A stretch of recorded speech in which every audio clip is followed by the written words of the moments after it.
এবারে তোর সাথে আজ থেকে আমি চলতে পারবো না, তোর সাথে চললে আমার মান সম্মান সব চলে যাইতেছে। তুই আজ থেকে আমার সাথে চলবি না, বুঝছস? কিরে ভাই, তোর আবার কি হইলো? আজকে আবার এই ব্যবহার করতেছিস কেন?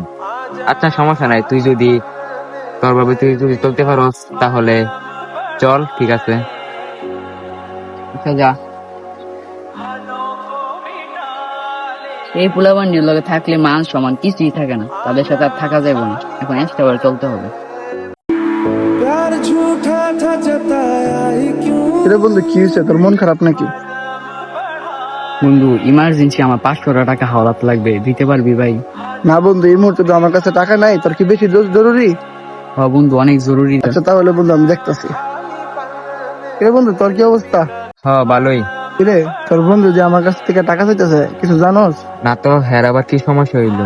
আরে সে আমার কাছ থেকে 500 টাকা চাইছে, আমার কাছে আসছিল না দেখে আমি দিতে পারলাম না। তার অনেক জরুরি।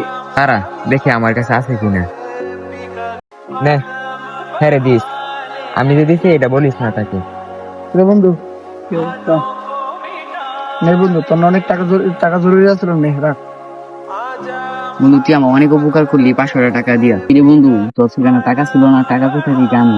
একজন দিছে, বলছে সে না বলতাম তার কথা। তুই বল, আমি তাকে বলবো না, তুইও জানতে পারবো না। তুই যে গতকাল তোর বন্ধুর সাথে ঝগড়া লাগছো, সেই বন্ধুই তোকে এই টাকাটা দিচ্ছে।